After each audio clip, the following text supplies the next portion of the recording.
We're here to talk about the discussion of the Riverside Park project, and I'll turn it right over to our Leisure Services Director, Carl Langfeld. Good morning, Mayor, members of City Council. Carl Langfeld, Leisure Services Director.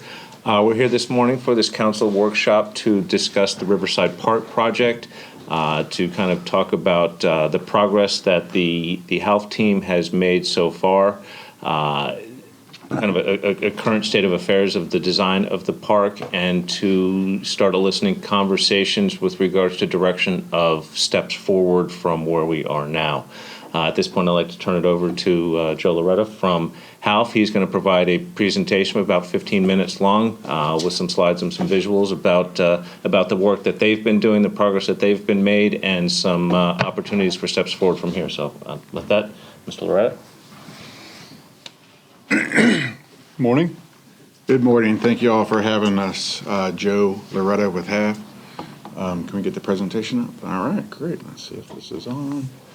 All right, well, cool. Thank you all for allowing us to be here again.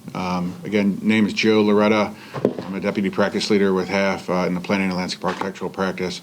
With us, we have Laura Duplain, the project manager, Martin Steffen, the team leader of our Tampa team, and the overall project team includes Carl and Carlos. We've been working with them intimately for the past year. Today our workshop goals really is just to kind of provide you where we are, what we've been doing, discuss some phasing and some budget opportunities with you all, and then address any outstanding concerns that maybe exist, and really try to finish this with some clear direction to move forward. So where we're at today, this past year we did a public presentation in early 2025 along with the digital survey. We came back out in April 1st, April Fool's Day, I guess, and gave a presentation to the City Council.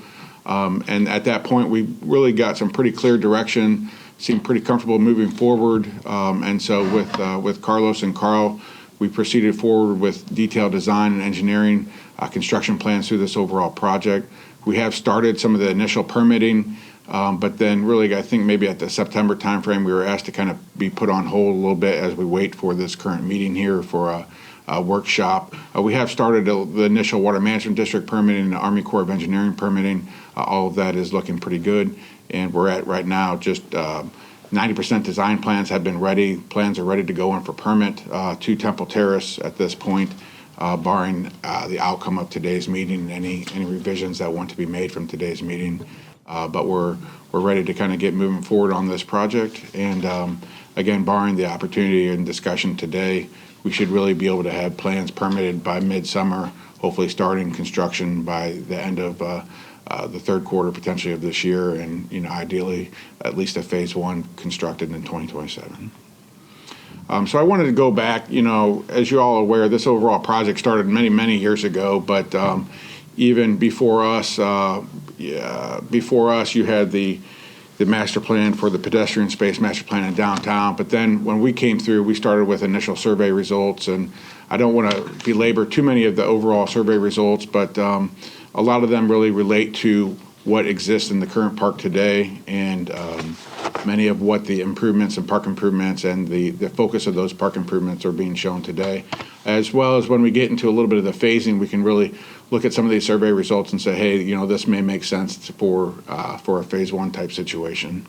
Regretfully, I'm going to walk in front of the dais here just because my eyesight's not good enough. I can't see out to the TV screen at this point. But so other survey results that came through, we talked about it in our last meeting, different elements to set a dog park or the splash park and bat towers is maybe not being applicable for this overall project. And so as we have continued forward on this project, we have had to make a couple additional adjustments with removing a few more trees, but we do have 9 canopy trees being removed, 9 green palms, 5 stable palms, and 5 understory trees being removed. With new plant material installation and so forth, we have vastly exceeded that, and we're far beyond that into the updated. So we have a current master plan. It's nothing really any different than that what has been. Sorry, I got the no, it's all good. Microphone's right here. So the master plan really is not that much different than what we saw last April. and I'm going to go through and kind of highlight a little bit of those changes. Just at the Springdale Pond portion, we have reduced a little bit of the courtyard space. We took a little bit of the trellis away from that section. We have shown we're going to be updating the wall on that western edge of Springdale Pond. And then there has been some proposed restroom challenges within that area. Some of those, I don't know how familiar you are with that or not, but some of the elements to the restroom in that location would, because of utilities, would require an additional lift station to be included there. And so that's going to add another plus $1,000 to the overall construction. The existing pond, or the existing park, that portion of that site really has not changed too much. But when we get to the vacant parcel, we have moved the proposed pedestrian crosswalk to the other side of the street to really better align the pedestrian movements and actually better align the pedestrian movements and vehicular turning into the parking lot on the property. And then we have reduced, one pedestrian sidewalk within this portion of the park area, primarily just to deal with some ADA issues and to avoid steps and just to avoid removal of additional trees and so forth. So right now, the current city budget is around $6.5 million. The current city budget is $3.8 million for fiscal year 2026 for construction of this project and so forth. And right now, the project total with contingencies built in about $6.5 million. And so with that, there's $200,000 that's like a direct purchase for specific equipment that the city can get, and that's saving you, maybe 10-20% or $20,000 in taxes and a few extra elements of that nature. But in total, it's approximately $6.5 million as a opinion of probable cost. If you look at it like the north portion, the Springdale Pond portion, that's around just under $1 million. The southern portion's around $6 million of that, or $5.6 million of that, and a total again of 6.5. And so what we're looking at is kind of a recommendation of a phase one and a phase two approach to allow us to be able to construct something within this fiscal year 26 budget as a $3.5 million total cost. So that would really include all of the improvements around Springdale Pond, all of those elements along with the parking lot, the new pedestrian connection to the existing playground area, some pavilion improvements and so forth around the existing playground area, and then a boardwalk out to the overlook. And so that overlook structure is included within that phase one cost of approximately $3.5 million. When we do phase this into two separate phases in construction, you're going to have a little bit of additional mobilization, and so that the overall cost would probably come up about 100 to 200K in the second phase, just because of the second mobilization, depending upon how the project laps and goes. If you can really roll from one phase to the other with monies that may be encumbered, then some of that can probably come down. But again, all of these costs are really engineers' opinions of probable costs until we get true construction bidding costs. We'll see where the final numbers come out, but we feel pretty comfortable with where we're at here. And so I know there's been some outstanding concerns. The additional restroom, I kind of discussed this a little bit earlier, but in speaking with Carlos and Carl, as a neighborhood park, typically this existing park is unique in that it actually has a restroom where many of the other neighborhood parks in the city do not. But staff in the city are looking to clean the existing facility, repaint, and improve this for a safe and secure restroom as we move forward. There's been discussion of parking along Springdale Pond right-of-way versus the new lot. Really, the existing pedestrian master plan evaluated parking within that area, and it was said not to. And so, obviously things can be rediscussed with the community, but at that time with the pedestrian master plan, it was recommended for no parking to be in that location. And so, depending upon how you guys want to proceed, it is possible that could save some money within parking there. But the downside is if you do put all the parking there, everybody would then have to walk across the street, and it'd be, I could see there being a value for parking there, but I'd see a greater value for parking on the southern portion of the property, especially a full build out of the project. There's been discussion on concrete sidewalks versus aggregate sidewalks and so forth. In the grand scheme of things, really, from a stormwater perspective, you get no value by putting gravel down versus concrete. You're still having to hit your stormwater calculations basically is the same number. And so you still have to have all your stormwater improvements in a similar fashion. From a costing perspective, up front, yeah, will cost a little bit less, but the long-term maintenance is going to become significantly greater. It's possible we could consider, a gravel or maybe even an asphalt consideration for the path around the pond.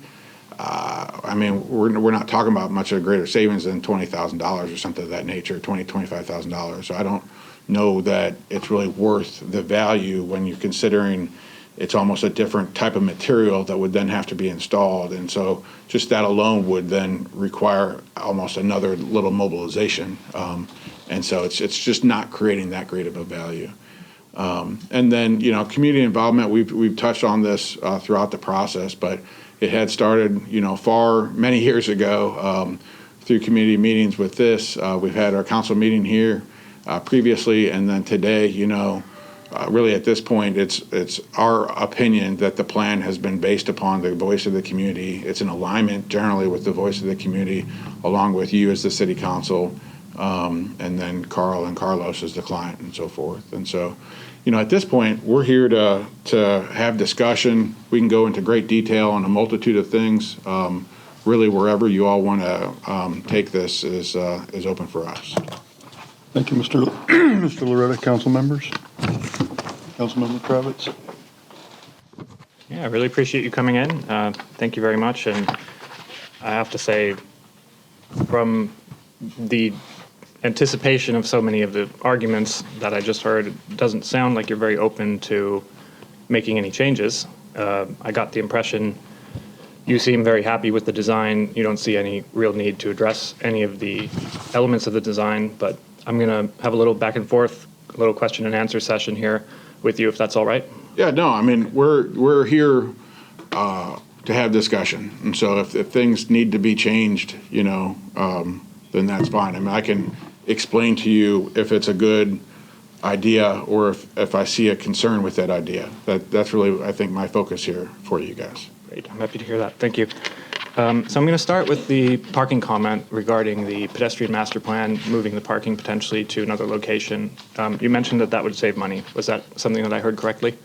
I think if the parking only along Springdale Place was to occur from a parallel perspective, yes, it would most likely save money because we're not building an overall new parking lot. So, yes. Great. Following up on that, you said that was not a good idea because it might potentially create some friction with the pedestrian master plan. But you also said that you had taken public feedback into account, and in the public feedback, the support for the city's pedestrian master plan came in dead last. It was at 2.13 score, number 5, and the number 1 score was 4.01 for improving pedestrian walkability and connectivity. So why wouldn't that be a good option if, first of all, it saves money, second of all, it creates more green space south of River Hills Drive, and third of all, it has the lowest level of community concern? Well, to my knowledge, it's been codified. Pardon? Is that not correct, that the pedestrian master plan's been, codified and it's actually a part of your guys' plans for the future? Why is that relevant? If it's relevant, because we would then be going against, a portion of your guys' codes that you all have approved years before. So, Okay, so you're saying that by building the parking off Springdale, this somehow violates a statute? I'm not saying it violates a statute, but it's just as though you have if you have a CRA, and we have a CRA, and we develop a master plan that's then been codified by the city, the focus is to follow that master plan. And so, in the end, yes, you could add parking within that location. What that would do is force everybody to then walk across the street. And as you see, there's 2 different locations to walk across the street, but that would require those from that side to actually make 2 movements to cross the street. The reason for that pedestrian connection being actually shifted a little bit over is based on existing utilities and the existing bridge, and to maintain that stormwater inlet there, to maintain, how do I describe it? Not creating additional conflicts or cost for the city because of that bridge and that stormwater. And so it just doesn't seem to be overly ideal for the primary parking for this facility to be located on the north side. In the grand scheme of things, I could see there being a value for additional parking there, but I don't know that I'd recommend that being the only parking. Okay, so to that point, the pedestrian master plan is drafted in a way that there is a northwest crossover across River Hills Drive already. That is part of the pedestrian master plan. So it would be more accurate, in my mind, to say the pedestrian master plan already states that people are supposed to cross River Hills Drive there, because that crossing is in the pedestrian master plan. Well, we So- have 2 crossings across River Hills Drive. Exactly. So it's already part of the intent of the pedestrian master plan that people will cross River Hills Drive. Yeah. So what's the issue with people crossing River Hills Drive? I'm not saying there's an issue with that. I'm just focusing on that it would be my recommendation with a family with little children that I'd prefer to be parking in the parking lot and walk across the safe bridge and have my children outside of any concern or, any roadway conditions. You're It's just making you're making an assumption here that families with children will always drive. Some people might walk. People may walk, all sorts of stuff, but for the parking might come from itself, other the focus directions. of the parking itself is for the playground and for the amenities within the park. And so I think it's a reasonable assumption to make. Okay, so to summate my argument on this, and I'll move on to some other points in a second. The support for the city's pedestrian master plan was the lowest ranked item in the public feedback. That was of least concern to people. And second of all, we've established that relocating the parking from south of River Hills Drive to Springdale would save money. And third of all, we've established that it's already stipulated in the pedestrian master plan that it is the intention for people to cross River Hills Drive at 2 separate points. Is that accurate in your mind, what I've just said? Yeah, and Okay. you're just missing the That's fine. elements of. Thank you very much for it's answering. not- I'm moving on to some other topics now, if you don't No, mind. that's fine. Yeah, I All right. understand. So that's fine. So the other point that I'd like to mention is the restroom improvements that you brought up. So my understanding is that previously there was a $75,000 budget item, which then became $90,000, which was just to improve the existing restrooms. And the current state of the plan is, from what I understood you just saying, we're only going to improve the existing restrooms. We're not going to add more restrooms. That's current, that's Okay. what's currently shown in the plan per coordination with the client. Awesome, great. Another point that I'd like to mention is that the budget process for this is just a general comment before I get into the nitty-gritty. The budget process for this has been a great disappointment for many people because we started out at 3.8 million, and then we got 5.8 million, and now I see for the first time 6.5 million. So I'd like to ask, when was this documentation provided? I'm sorry, can you explain your question a little bit better? When was what? This stuff, when did you have this ready to go? And why didn't I get it before this meeting? And can you walk me through the 5.5 million? Was that, what was that? I'll have that for you in a minute. Can you answer my question? I'm just trying to understand your overall volume of questions that you have for me. This stack of documentation here Yeah. is an ambush because I walked in here and suddenly I'm seeing that the cost for the park is $700,000 more than even the previous over budget estimate. Okay. Why am I only seeing this now? And when did you have this ready to share? Basically, we've been working to accomplish this overall cost estimate, and, quite frankly, the cost estimate was wrapped up over the past week, So why didn't I get it last week? over this past last week. So, I mean, we finished it a day ago, 2 days ago. So I can't answer you why you didn't get it any sooner, other than the fact is, we didn't really have it completed until yesterday, till yesterday morning. So you printed these documents out and brought them into the meeting? Yes, sir. Okay, so these were not sent to the city. They were sent to the city yesterday. What time? 2? 2 p.m.? Yes, sir. Okay. Just question to the city manager then, if I may. Carlos, why was it, excuse me, Mr. City Manager, why was this not distributed yesterday in a prompt manner?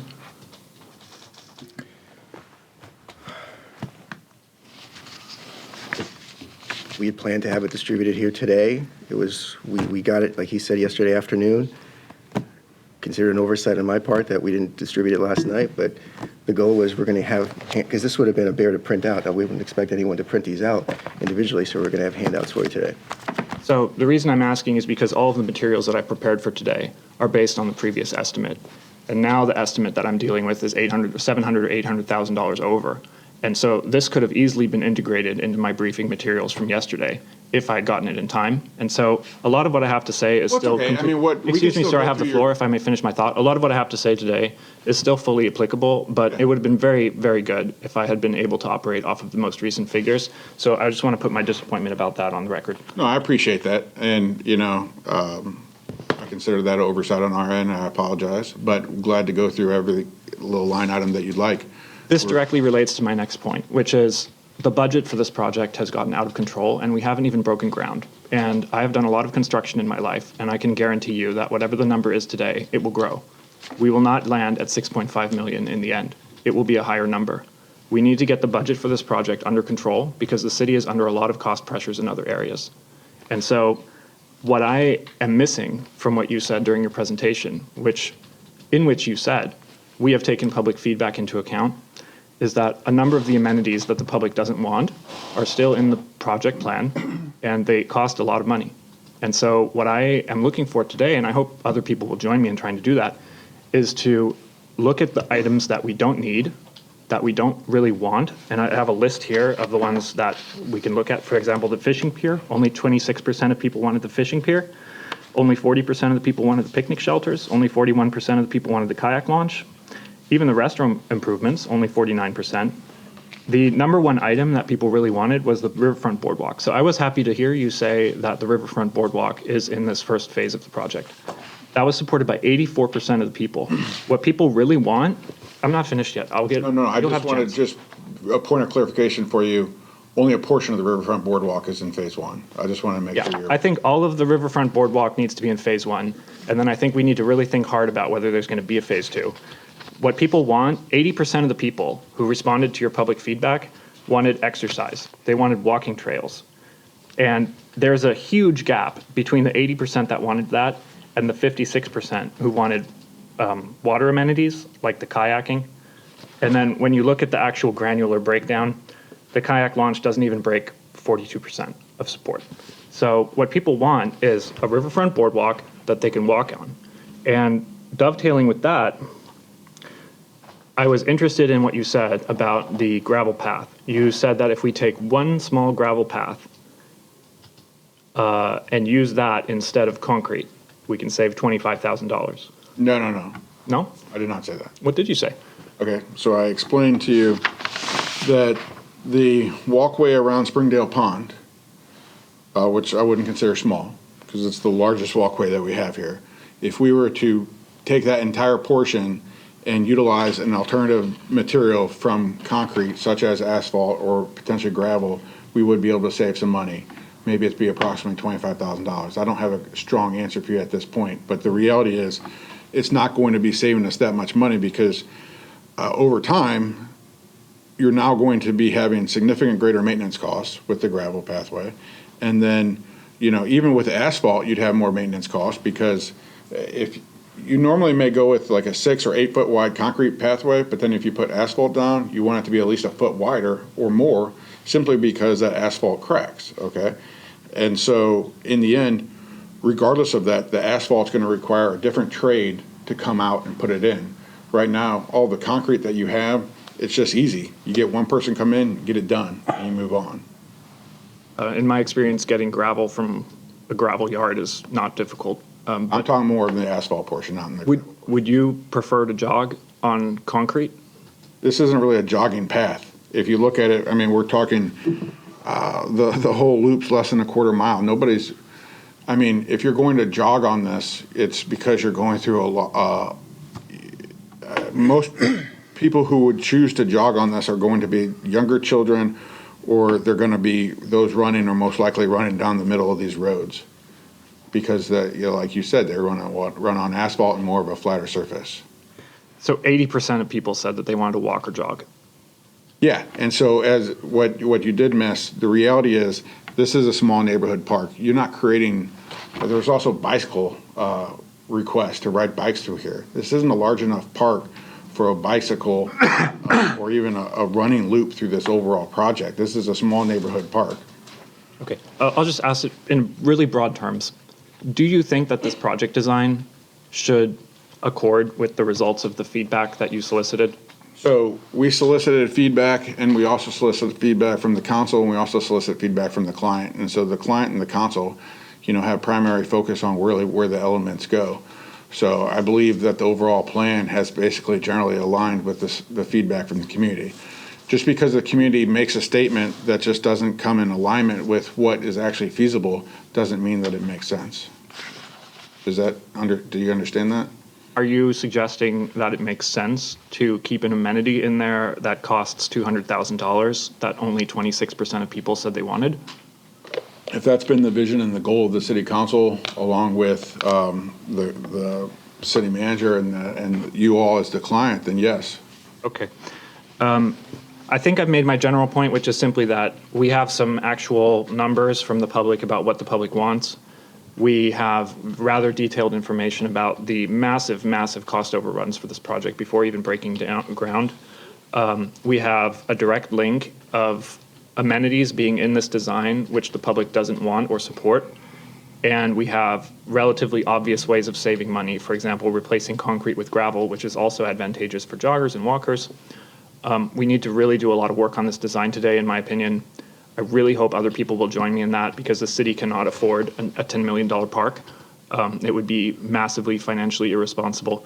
And I think that given the history of this, where we're already roughly 65% over the original cost estimate, and again, we have not even broken ground, we need to do some hard thinking here. And I cannot, in good conscience, simply accept the design here from Halff. We need to make some changes here, either pushing some of the additional amenities out into the future, maybe in 3 or 4 years, maybe 5 years, 6 years, whenever we have the money. Perhaps we need to put a trigger in where if our general fund reserves reach a certain level, then we can do phase 2 of this park. I think we should do a phase 1, and I think the phase 1 should really focus on the amenities that people wanted, like the riverfront boardwalk. I think it's critical that we give people a park that they actually want, give them the best part of the park that they want, the part that the most people are going to use, that the most people want, and for the best possible price, and not a bunch of other amenities that don't even have majority support. So, If I may ask, and I'll get to the other stuff, and I yield Did my you- time on this, so I'm done now. could we go back and pull up the PowerPoint that I have shown with the phasing? Because I feel as though what you've just stated is in alignment with what we've shown on the phasing plan. And so if you look at the phasing plan, I think you all have your TVs in front. I'm sure what we could look to do is figure out how to coordinate a budget that's going to allow us to build the Riverwalk, which is identified as J, all the way through, and then connect to a gravel path on the eastern side, and then connect back to that side, back to the parking lot. That really would not be that overly difficult. And beyond that, everything else is pretty. There's nothing of egregious costing within phase 1 that you could take out we could take out the other bridge, which is, if I may here.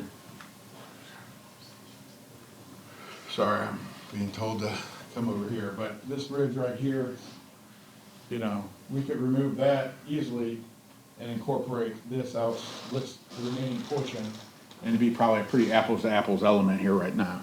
I don't see that being overly complicated to accomplish that. And so basically what I'm saying is you remove the bridge on the southern portion of Springdale Pond, and then that allows us to extend the boardwalk along the river. And then we just provide a gravel walkway back to the parking area. That'd be pretty easy accomplishment. I believe that would be in alignment with everything that you've asked for thus far, if I'm not mistaken. Because really, as you stated, we're not showing the fishing pier within phase 1. That's really for a phase 2 or a later date.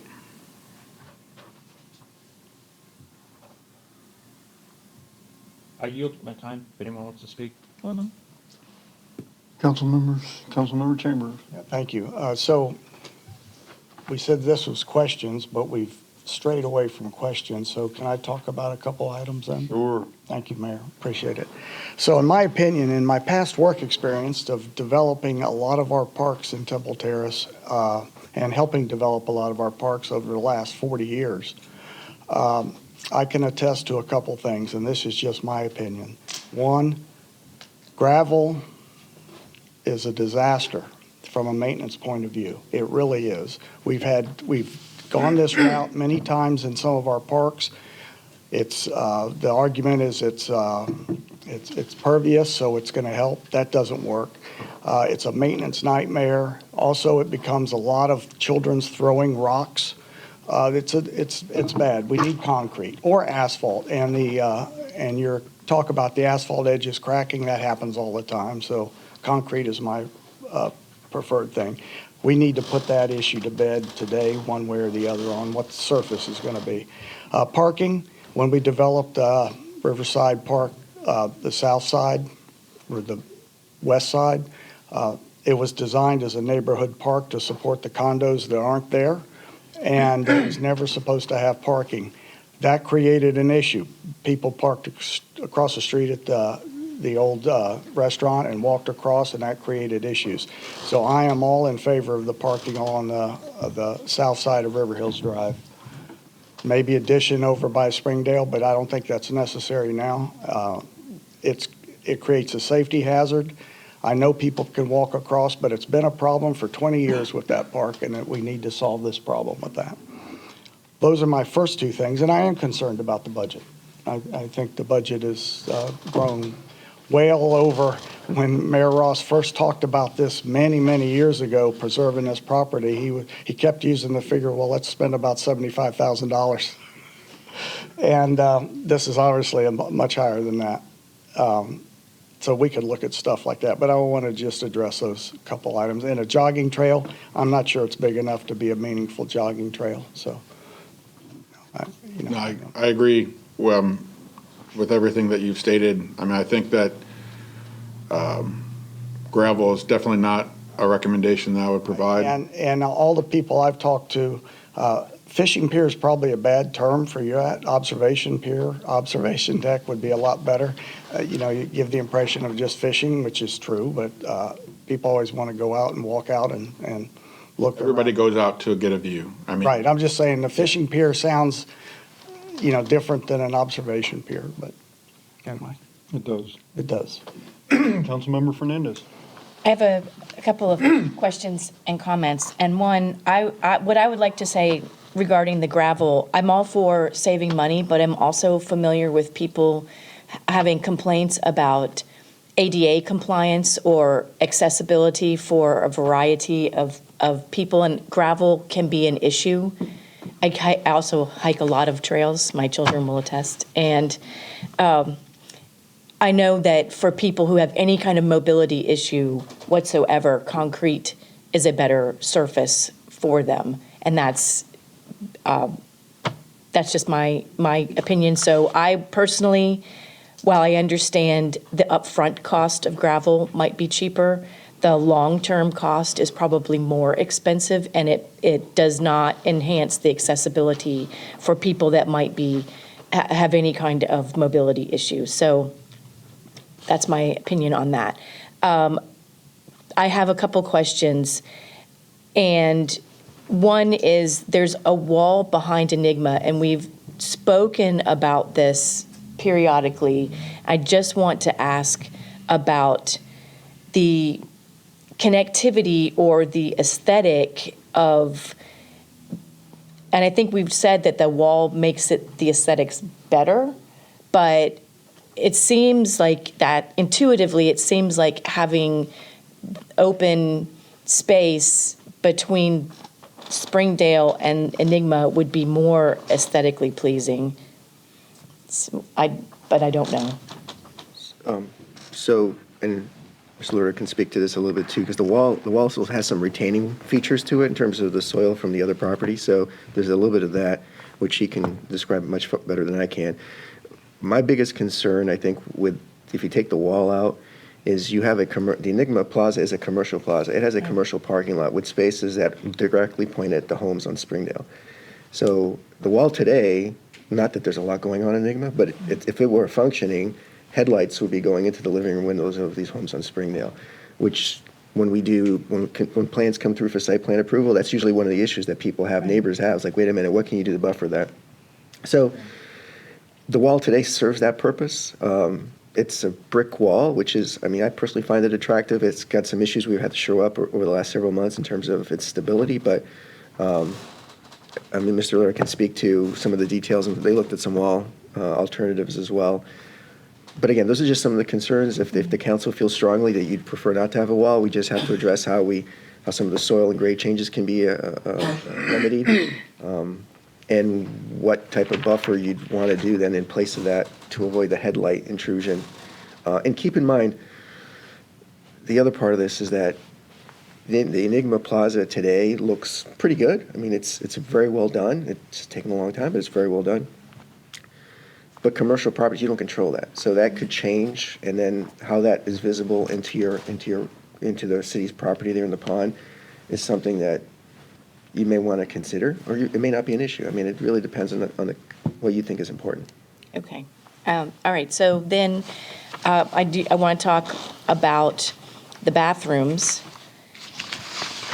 because, so yes, this is a neighborhood park, but at the same time, the hope is that this space becomes an attractor to bring people into the whole of the downtown area. And we can't open the bathrooms right now at this park. We have issues with having the bathrooms open for people that go there. And this space is a distance from any of the commercial properties where somebody might be at the park and then need to go walk all the way over to Winn-Dixie, or if it's an Aldi, whatever it is at the time. I have a concern about that because places like Hollywood Beach, Tuscaloosa, those are the two examples that I go to frequently.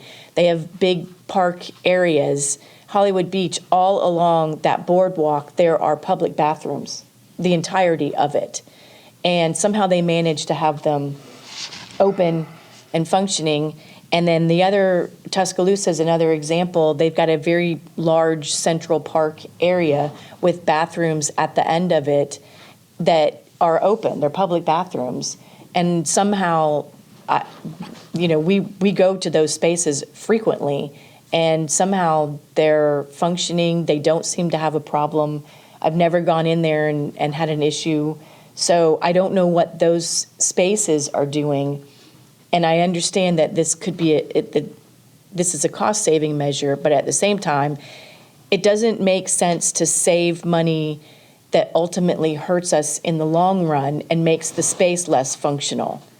So that's one of my concerns as a practical matter. As far as the parking goes, as somebody I go to Savannah a lot also, and they've got Forsyth Park, which really doesn't have a lot of parking around it.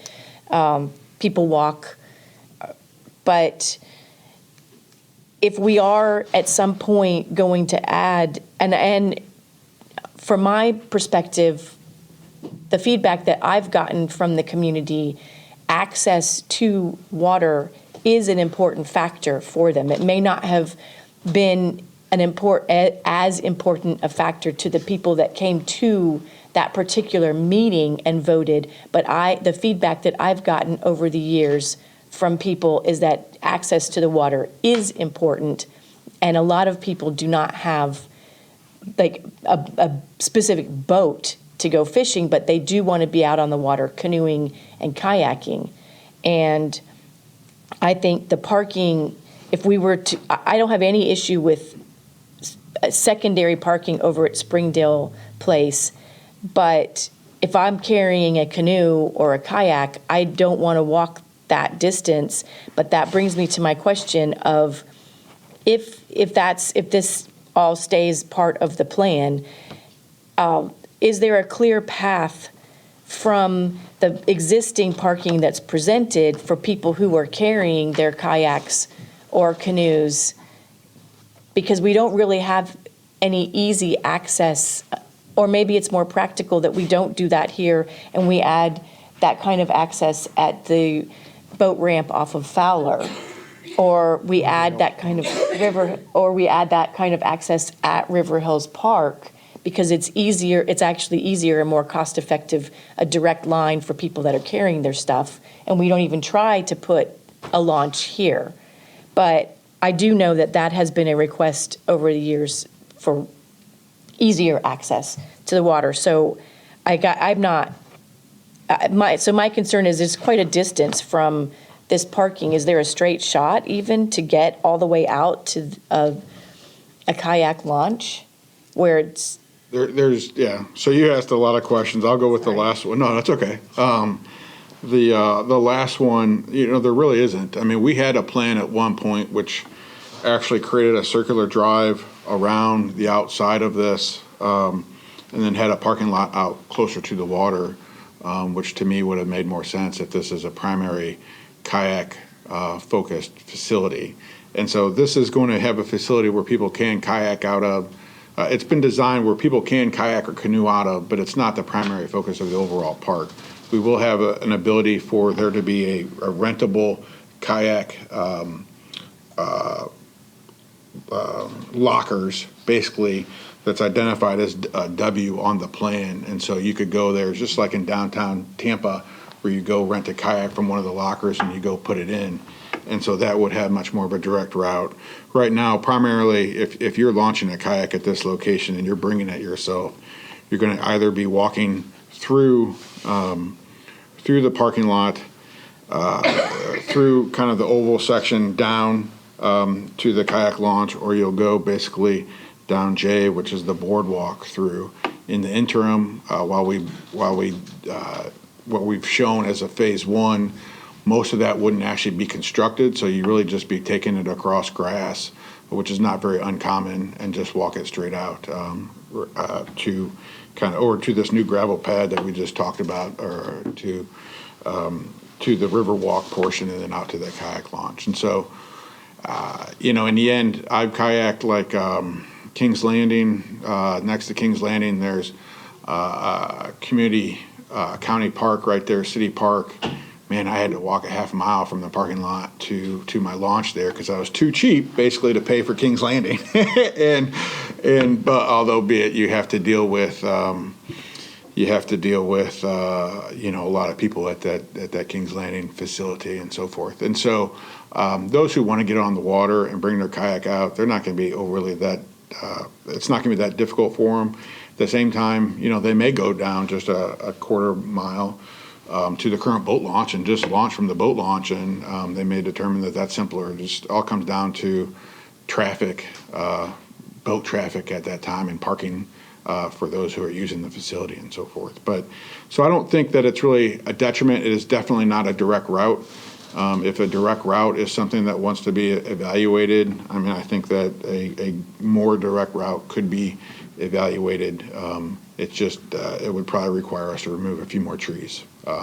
Okay, so really, this is my opinion.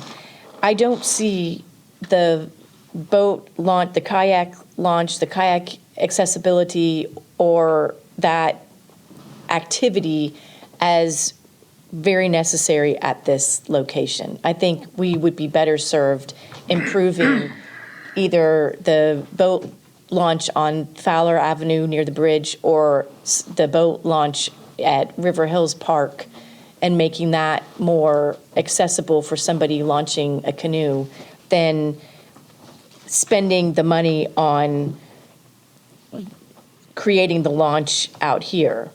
And in terms of like a fishing pier, yes, people like to fish on the water, but they can fish from the actual boardwalk, which they do at River Hills Park, or even off of if the observation tower has tiers, they can.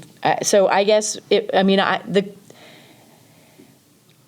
budget is a very large concern for me, and it's about the return on the investment, because even though people always think of the return on investment as renting property or improving and selling or something like that, but when you take public space, the return on investment is the the enhancement to the neighborhood, the attraction for people to come and live here, or the attraction for people to come here. So I guess what I want to make sure we're doing is making sure that this space is maximized for the best use of it, that provides the most cost advantage return. So to me, when I look at this park, I see it as a very passive park, more nature. So, I mean, so that's my opinion. I do think the bathroom is important.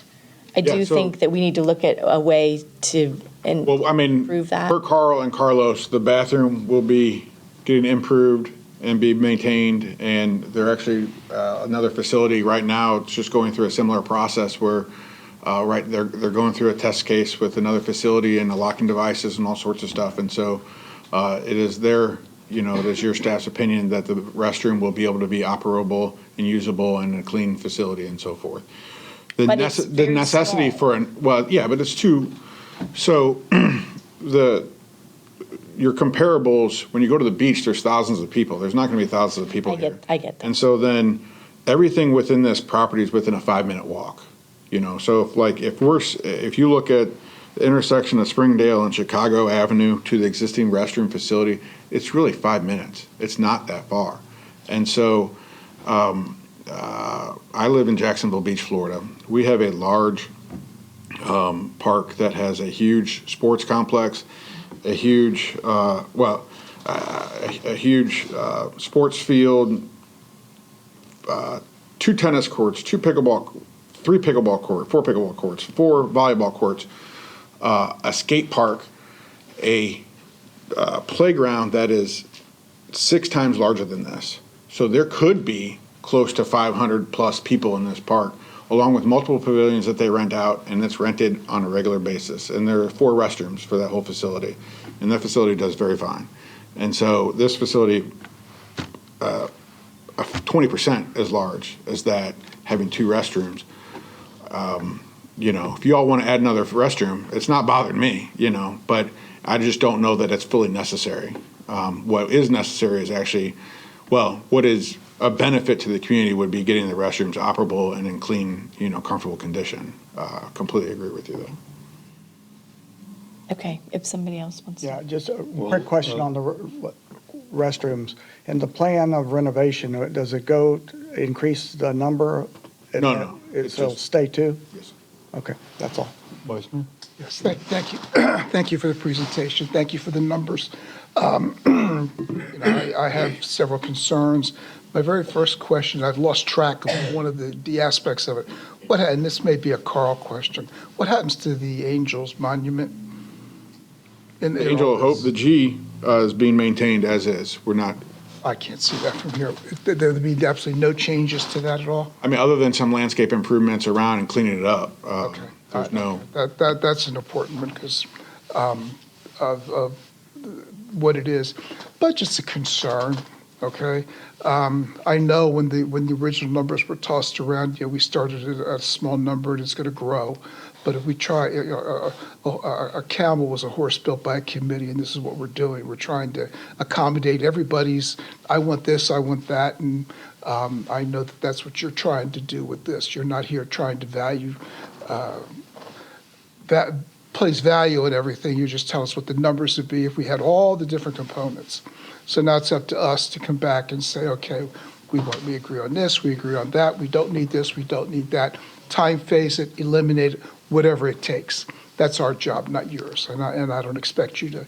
I expect you to give us a number of what's our grocery list going to look like. Now, what do we actually need? And that's up to us to come back with. So I don't fault you for the budget. Just that we know that it's a big number and that it's not something that's entirely feasible at this moment. The parking issue, I have to defer to the experts on the parking.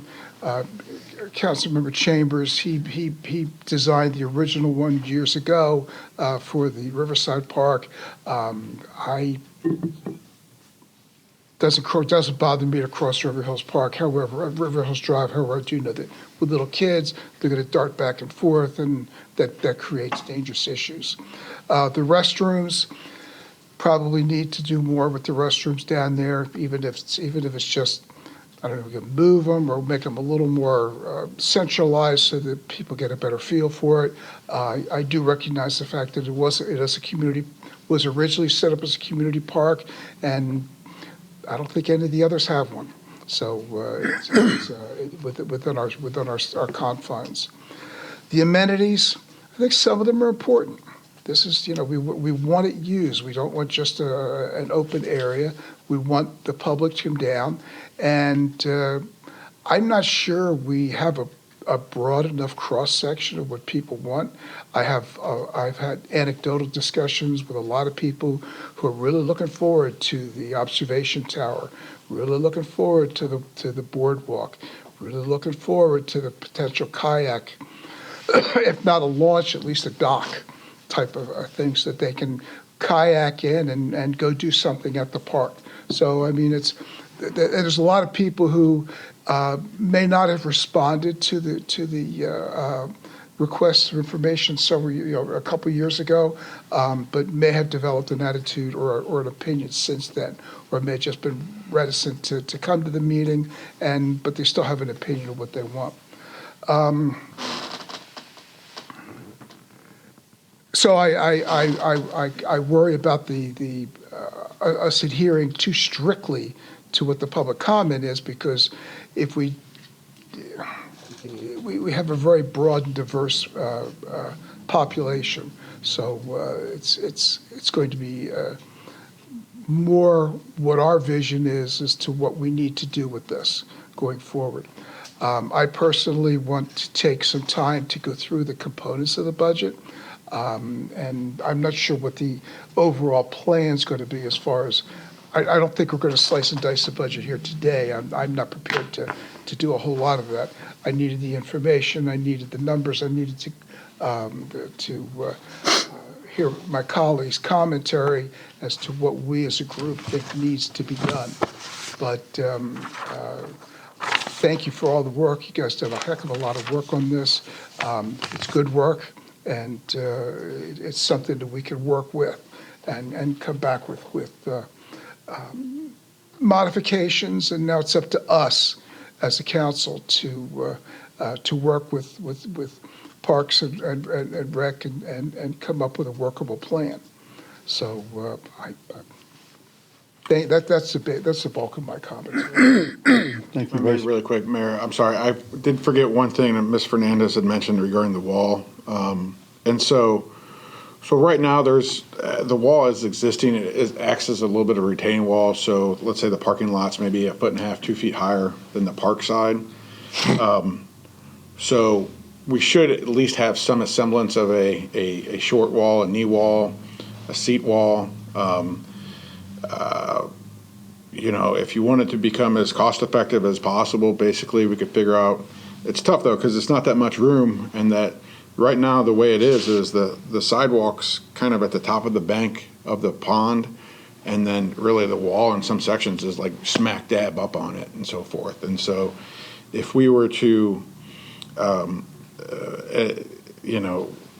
if the city were to get, let's say, an easement on the commercial property, and we were to remove the wall, put in a hedge, and then have a little bit of a knee wall there, then that alone would not have that wall there. And then the hedge ideally running along, but that hedge is almost now kind of on private property. You don't fully maintain it unless you got an easement to go throughout, but the spacing of all is just super tight to accommodate all of that. And so kind of open to everything, and really Gil and Mr. Kravitz, the whole focus of this is, we can develop this park how you guys see fit. And so, we take out, and it can be phased over time, right? I mean, that's a huge benefit. We can develop something that has a lookout observation deck into the water, and in 5 years you can add the kayak launch, or 5 years, or 1 year you add the kayak launch, or you never had the kayak launch. I mean, there's endless opportunities as you all own the property. It's just no different than your single-family residence. So, sorry, Mayor. Thank you, Mr. Loretta, and thank you for the work on this. This is a great concept, and so I appreciate you and your team for being here and all the work you put into this. One of the things we haven't talked about this morning at all is that the whole idea of this park, the underlying reason for this park idea was to activate the downtown. We haven't talked about that this morning at all. And so we're trying to activate the downtown. We have talked, this council and previous councils for years have talked about trying to create a downtown that's vibrant, walkable. There's stuff to do. There's families down there. There's activities. And that's what we're missing down there. And if we don't do something different, we're going to wind up with just, eventually we'll just trade an old shopping center for new shopping centers. I mean, that's really what we have is just retail. So now, on the businesses down there are great. Everybody wanted a Starbucks. We have a Starbucks. Now they complain about a Starbucks. But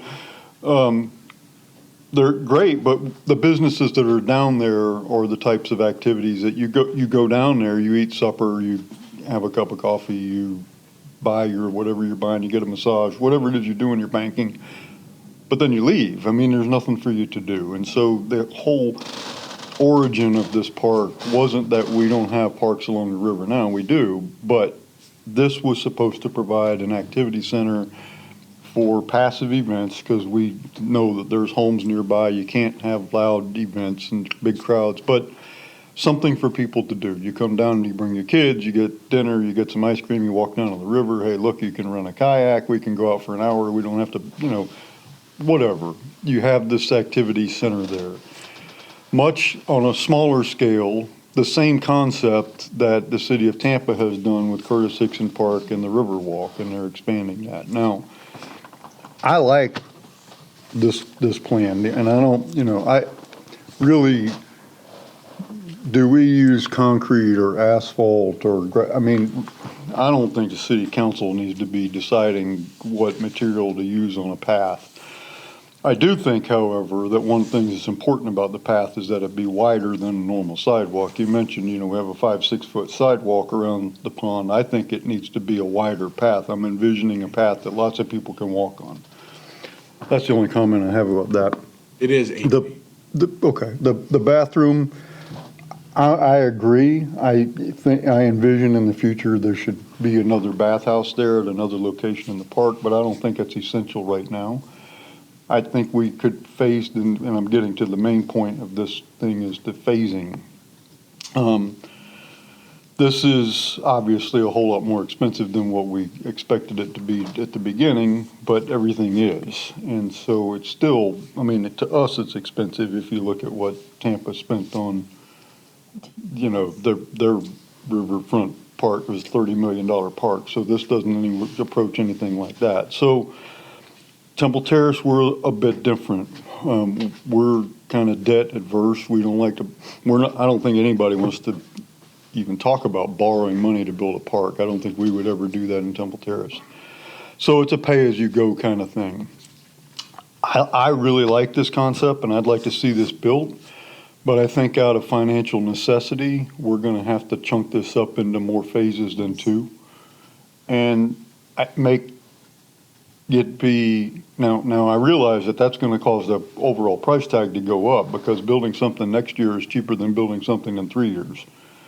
So it's going to cause the ultimate price to go up, but it will come in smaller chunks each year. I mean, there's a lot of things in here I think we could keep in the master plan, but phase, we've got picnic pavilions, we've got the field, we've got, courtyard areas, we've got fitness equipment. There's a lot of stuff in here that we don't have to necessarily give up, but it doesn't have to be built right away. We need a parking lot. I think the boardwalk is probably one of the first things that ought to go in. People want to get to the river. But we may have to accept the fact that this project may take longer than we individually are going to be around. And we'll have to phase into this. But that's not, that's not the end of the world either. Suppose it's 5 or 6 years before the city might be working on this for 20 years. Who knows? We'll keep adding amenities to this thing as time goes on, I think that's what we're gonna have to do if we're gonna build this at all. But I just think it's important for us to realize that what we're trying to do is activate the downtown. I think the things most important to doing that involve access to the river along that property and a parking lot. Other things can come later, to include the bathhouse, as if this thing becomes widely used and there's a need for a bathroom, we'll know it. I mean, there'll be people telling us, hey, man, I'd love to go down there, but I can't ever get to the bathroom, or what, we'll know it. We'll build a bathroom at that point. So, I like it. My focus right now is just on how to chunk this into smaller bites and spread it out over a longer period of time. And for staff, we haven't, the construction schedule, this is probably a little premature, but just so we start thinking about this. Once we get this figured out, how we could phase this into smaller chunks over a longer period of time, I think we could budget money towards phase one for the next ongoing fiscal year. But I don't think we ought to start signing contracts until after the election in November for actual construction to begin, because there's a lot of uncertainty what the outcome of the property tax reforms might be. So putting it in the budget is one thing, but spending it prior to that might be, signing contracts, because we may just find out that we don't have the money to do that. And we don't want to be building a park if we're at the same time forced to scale back services in other areas. That would be a terrible, they're spending money to build a park and they're scaling back, community events. That would be awful. I think Mr. Bailey wanted to. So And then, if that's, I appreciate that concern. If that's the sentiment then of the council, then we probably wouldn't actually bid it until after the election too, because having somebody go through that whole process, there's issues with doing that. the Vice Mayor had a comment. My other comment that I wanted to make earlier was regarding the wall. The wall was not originally necessarily part of this. The wall was the Enigma deal. And it was built as a buffer against Springdale Pond because of the way it was. This several years ago. But to your point, Mayor, about the property taxes, we'll have a kind of an idea after the session what we're looking at, so we can what to make. I don't think so. Well, no, at least what's being offered. I don't think so. I think Yeah? that the governor just this week has talked about, he's got a plan that he's developing that he hasn't shared with anybody yet, and he's talking about a special session after the April special session. Oh, wonderful. So I don't know. But the bottom premise I agree with. We can't. Yeah. Everything all across the state's up in the air right now, outside of school districts, because what could potentially happen. But that's not that, it's 11 months. I'm not sure we'd be ready to bid this out. No, That's not really that. No, but it has to be in our thought process as we go forward with virtually anything that we're doing. That's my comment. Councilmember Fernandez. So it seems to me that my biggest interest is making the Springdale Pond an attractive walkable space, and then creating a walkable trails throughout, or at least to the river and the boardwalk, but also, potentially creating the trails in the space, just nature trails, so that it's an attractive area to walk.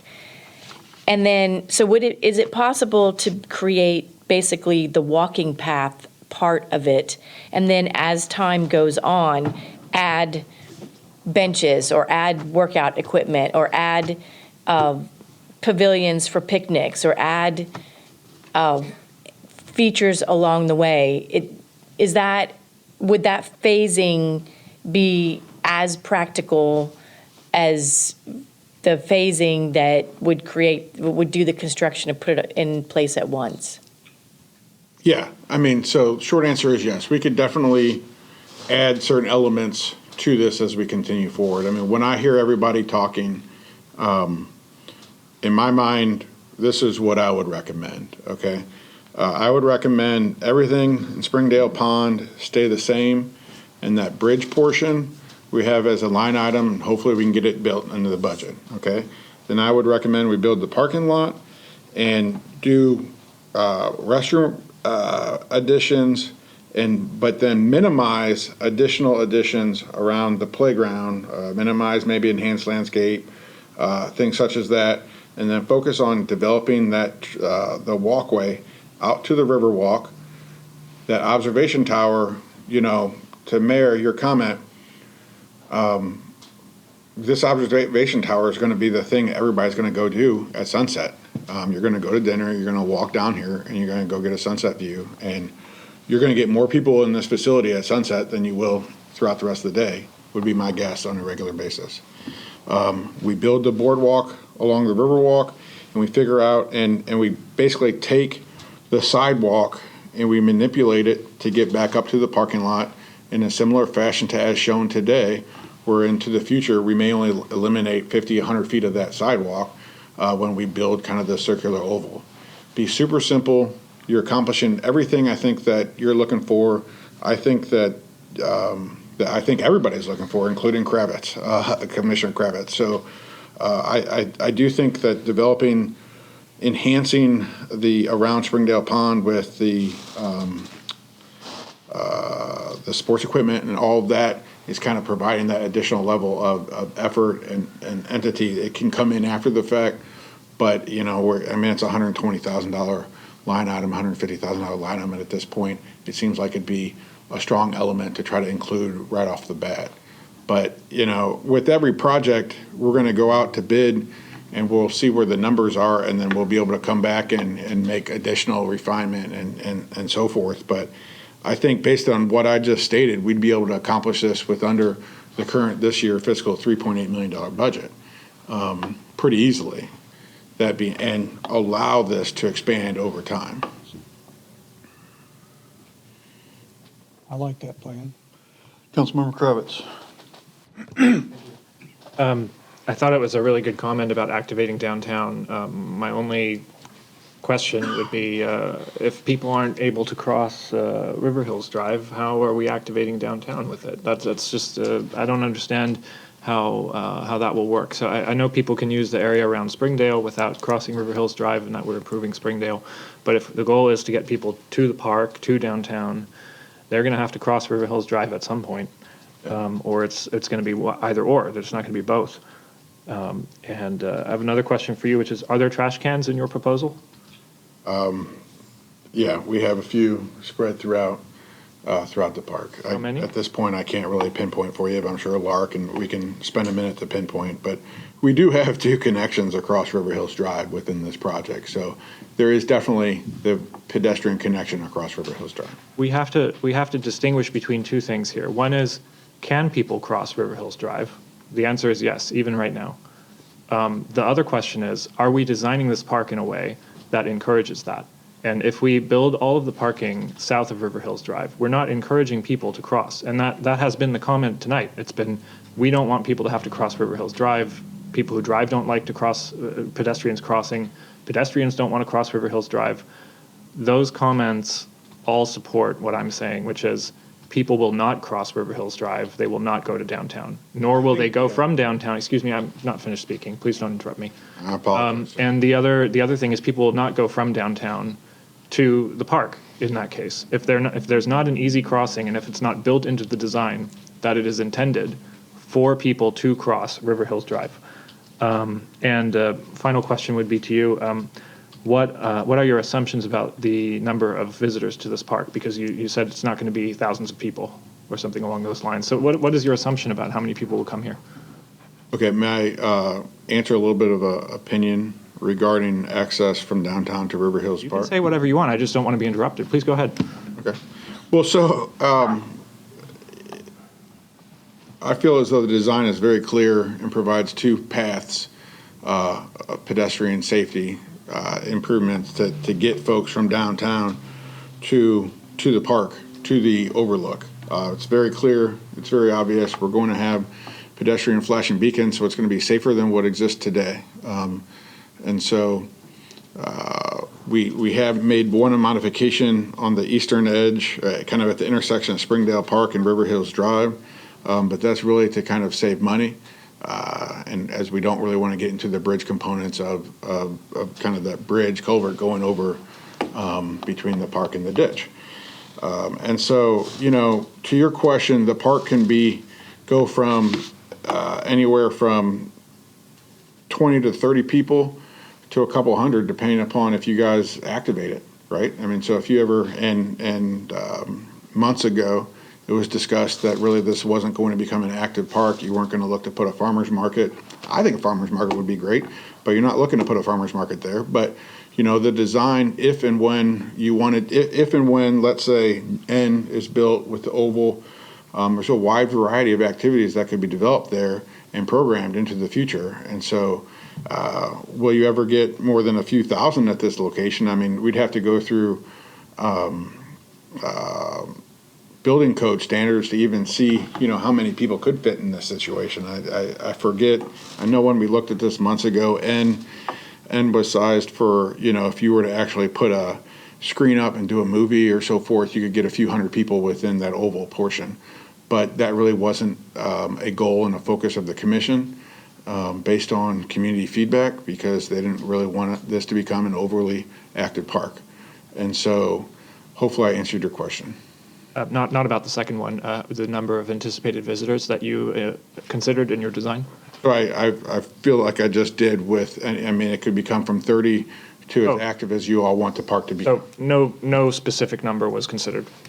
The existing playground, I don't believe that no specific, the focus of this park is to activate the park, okay? So at sunset, I could see there being, you know, especially at full build out within this plan that's shown here, you're going to maybe have 10 to 15 plus people on I, you know, 10 to 15 plus people on K, and other people walking around the park and enjoying their time. And so you may have 30 to 40. Every park, you know, I'm not sure that people, unless it's an events park, are truly focusing on the direct number of people who are going to be attending that park. We're actually developing this park for a wide variety. And when I'm talking about what I just did, I didn't even consider Springdale, right? The pond. And so there could be people up there. So there's just a wide variety of options and opportunities for people to utilize this park. It's not focused on a specific 20, 30, 200 people. It's focused on activation for the pedestrians within the overall area. See, in my mind, you have to know how many people are anticipated to use the park in order to decide how many parking spaces you'll realistically need, or, for example, how many trash cans you'll realistically need. And it would have been interesting to me to look at the visitor numbers going to Riverside Park presently, because there is a Riverside Park that currently exists. And so we have that within the survey. I may finish, sir? And then extrapolate from the number of people visiting Riverside Park, based on however many of those may be, to how many additional visitors we might anticipate when we add on to Riverside Park in this plan. And so that's something that I would have liked to see. And I'd like to make a motion to open it to public comment, because I do see some people in the audience, and it's possible that you know, people took time out of their day, and it is a work day, and I appreciate people who come here during the work day. And so if there's anyone here who would like to speak, I'd like to open it up to them if there's a second for that. Maybe we can hear. Well, I will take public comment, but not because you make a motion to do it. That's the chair. I will open it up to public comment, though I know we have members of the public here that. Well, I'm happy. But I'd like to finish the conversation that we're engaged in now, make sure everybody's had their questions. Is there any other? I'll withdraw the motion then and yield my time. Thank you. May have been more questions. No. Comment, I like the last Okay, well, thing, but. if there's no more questions, Yeah. then let's go ahead and take the public comment, because that might drive some other questions. And so, Mr. Letter will take public comment. Are there members of the public who wish to address the council on this?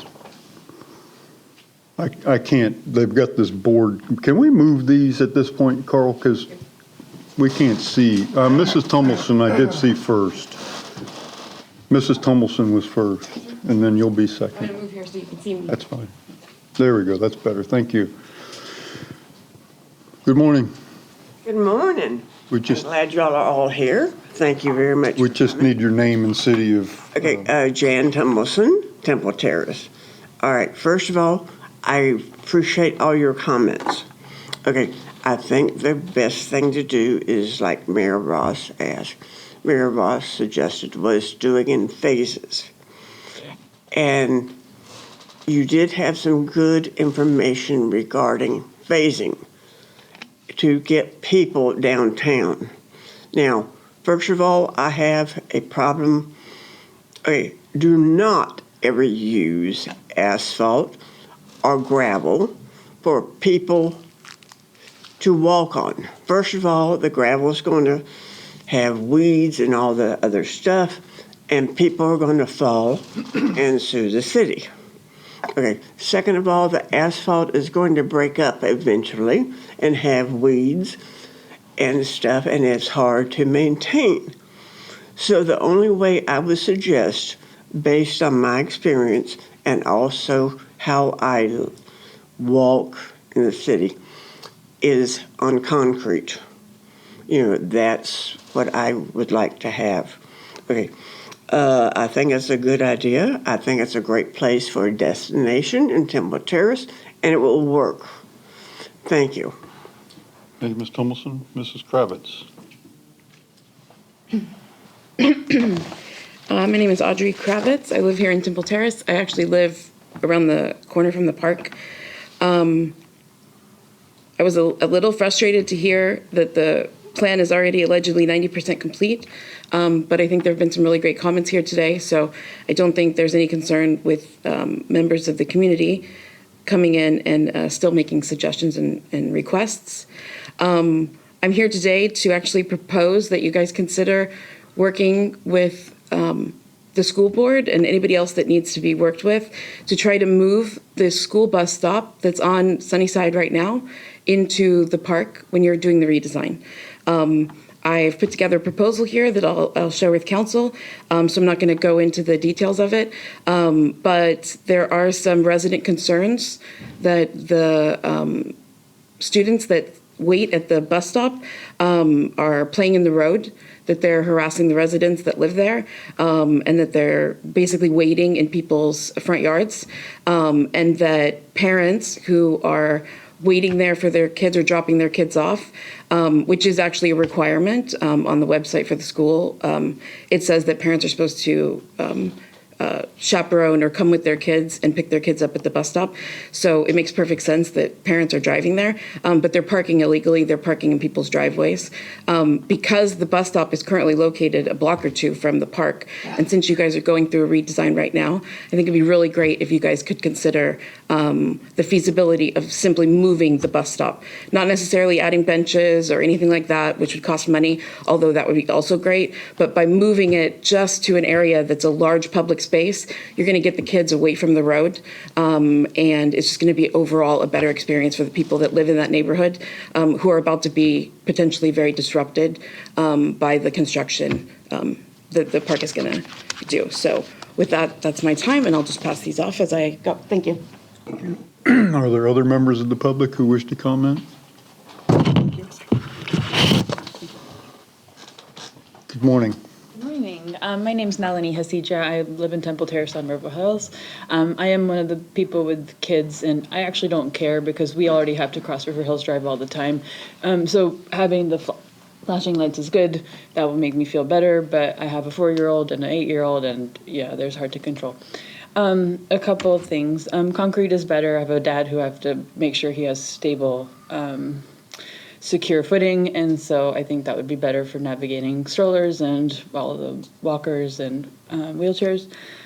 I agree. There's a park right down the street I can walk to. If I want to take a kayak, I can drive my car there, and it will be much shorter distance to take my kayak. I really don't think a kayak launch is necessary when we have a park literally I would right between both of the parks, and I can go either way. I don't think you're going to have a lot of people weighing this park as, let me go take my kayak there. I want to drive my kayak and then go on this when I have access to the river in a very short distance. So I really don't see the point in having a kayak launch right there. Yes, maybe you have people who are going to come to dock their kayak at the park to use the park, but that seems really far-fetched to me. But that's the population here. The retaining wall, I think that's really cool. The lights are obviously going to bother your neighborhood, but some suggestion would be to maybe, if you have already a retaining wall, to add landscaping with the hedges above it, so that can help break that light barrier there for that. And then it's also, attractive to the population. And then I agree with the phases, obviously. The walkway is really important. I think it would be great because right now there's not a lot of pathways from one portion of the park to the other, and you're trying to connect the Southside Pond to the playground to this area where we can actually have these nature trails. So having that walkway set up first in that phase is wonderful. There's picnic tables at the other park that you can carry your stuff to and take your coolers and all that stuff. I don't think that's necessary right now because the focus of your park is to appreciate the area that there is. And then the more structures you put in, the less trees you have because you have to move things around. And so that detracts from the pond and the type of park that you're trying to build. Or appreciate. Making this as activating downtown is a great idea, but you have to have access to it, right? So you're not going to have people walk from Winn-Dixie to the Southside Pond unless there is open structures to connect the two that look like they're safe to use. So that was my several points. Thank you. Are there other members of the public who wish to comment? Okay. Mr. B, what's being asked of us? So, a couple of things here. So, one thing is they're proceeding as Mr. Lerner mentioned in his timeline with permitting. So, we all agree, I think we all agree that some sort of phasing plan is necessary because I want to just make clear too, when we talk about overruns, there's been no overrun. Overrun implies that we've spent money on the construction. We haven't spent anything on the construction. We've appropriated dollars. When we started this project, as I indicated a couple of budget cycles ago, we didn't know what the number was. We had a ballpark estimate, so that's why we hired the firm to get to the point. But we started to appropriate dollars because we thought we'd go faster than we've gone, and we thought we might be under construction, so we have those dollars set aside for this. When he was mentioning the timeline in terms of permitting, so yes, we're going to, if the council wishes us to do phasing, we will probably still go out to permitting for the entire project, because that way you can get the permit for everything, so that if you choose to not do all these pieces later on, at least you've got the permit authority to do that. Whereas if you try to manipulate that now and cut things out of the permitting cycle, you'd probably have to get a change order with them and things like so. That would complicate that. So I'd like just to make clear that even if you do phasing, we may still go out to full permitting just to have the permits in hand. The phasing, what we'd like to see, what I'd like at least this morning is some clear direction on the things that you really like, that you really want us to include in this phase one. It sounds like, and again, I'm just interpreting this, it sounds like the boardwalk is popular with all the members of council. It sounds like some sort of connection to the boardwalk, sidewalk, trail connection to the boardwalk is acceptable. It sounds like a trail around Springdale Pond. I know Councilmember Kravitz had an issue with our concern about the material, what we've heard from the public. And my father also had walking issues, and I can appreciate what they said about the concrete. If you agree on the concrete, Springdale Pond, these are the kind of things that just check off 5, 6 things you think are, yes, we all agree, we'd like to do this. We can have a conversation, maybe even today, okay, what does that look like? Can we afford that under phase one? And this phase one, well, we have budgeted today, $3.8 million. If that's what phase one is, we know that.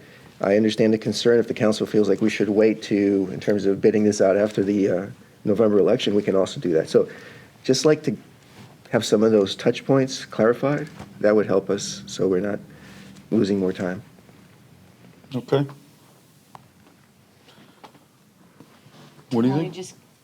So my preference would be walking path around Springdale, make that attractive, but not necessarily have all the amenities completed. The connection, at T1 and T2 connection improvements, and the walking path out to the river with the observation tower, to the extent possible that could be done in phase one. So I guess what I'd like to see is maybe not add everything at Springdale Place and that park area, maybe do what infrastructure needs to be done. For example, does it make sense to make it an attractive place to have the pavilions at the corner and then add other things later, like the workout equipment and the pavilions if those come up? I'm flexible with that sort of thing, but the walking aspect of it, I think, is the most important. The connectivity improvements at T1 and T2, I know that there's connection there. Been to the park many times when my kids were younger. And then access to walking to the river observation tower. And then secondary from that, if it's possible to add some other trail aspects within that price range. I'd like to see the phasing of this part and then the potential of adding other walkable areas in the larger park space, but as a secondary consideration, because that seems like that's something that could be added.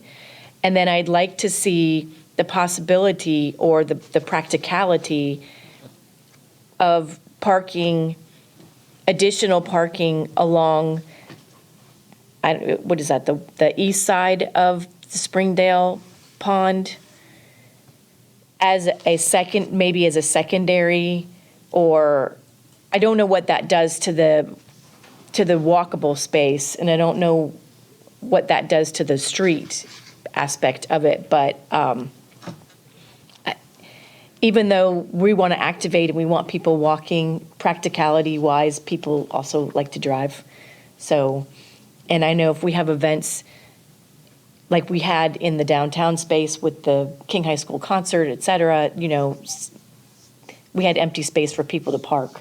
But hopefully that space will be built and we won't have as much parking there. But so I guess for my phasing purposes, I'd like to see that as a phase with second to that additional walking capacity trails within the larger park itself. And I really truly have no issue with the potential of moving a bus stop if the school district were amenable to that, because that makes more sense to me. But I don't know that we need to do any specific construction in order to accommodate that. And I wouldn't necessarily suggest that the city do that construction, but that would just be a place where kids stand and it is a more public space. So, and I don't know that needs to be necessarily incorporated into any kind of design element, but those are my, and then I would like to see any improvement that we can do to the bathroom space in that phase. So that's my 2 cents. Councilmember Chambers. Okay. Again, Springdale, a lot of mine is just what Councilmember Fernandez said. So Springdale area, complete that. And maybe not with all the things like she said. Bathroom renovations, I think, for me is very important. The parking lot as designed. And again, if we can incorporate the bus stop, I think that's a good idea. The walking trail down to the observation tower, I think it's important we have the observation tower, maybe not the kayak launch yet, but stuff like that, and some of the new amenities in the park, and the walking trail in the now open area, maybe not having the field or any of that. Those are my priorities, sir. Thank you. Vice Mayor. I echo most of the same. The only thing I would like to make sure, because it wasn't specifically stated, would be to make sure we clean up Springdale Pond, the basin of it too. I know that Director Carl has talked about it in the past as to what could possibly be done, but if people are going to use it if it's looks the way it does now. So, I mean, that includes, I do have one quick question. You're talking about getting the permitting done now. How long is that good for? I'd have to defer to, So your water management district permit should be good for 5 years, but then you get an extension on the backside of it. And then, quite frankly, your city of Temple Terrace, some municipalities maybe, it just comes down to your all's guidelines. I don't actually know the city of Temple Terrace. Many, it's good for forever. Well, we know people. Some, We know people there, so that's Yeah. easier. But Swift Mud and Port of Tampa. yeah, Port of Tampa, I don't completely know, but Army Corps, we've already got no permit necessary, Okay, actually. all right. So they're based. They could be technically be open ended for 5-10 years. Yeah. Okay, all right. Yeah, I would like to see that. Make sure we do Springdale. The bathrooms, obviously, it's going to become, it's going to be an important one. If we end up with the parking facility, then the bus stop is pretty much a no-brainer.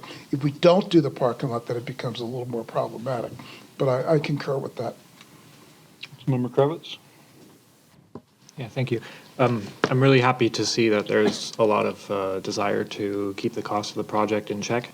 A lot of my animus about the walking paths material was because I was looking frantically for any sort of savings that we could find without actually impacting the scope of the amenities on offer. So I don't have a problem with the concrete. This was mostly a cost-saving suggestion. I'm happy to go along with that. I also think that we have a possibility to get more parking for the park at the south parcel, south of Enigma Plaza. I think that would be worth exploring. There could be something there. It's very close to the park, and it's also a city-owned property at this time. I would like to explore that.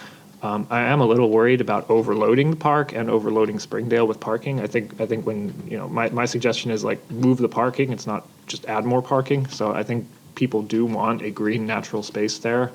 I got an email from a constituent just this morning saying the same, that it's not supposed to be, paved over and made into an urban feeling space. It's supposed to be natural and green. And so I think the more parking you add, the greater the risk of that.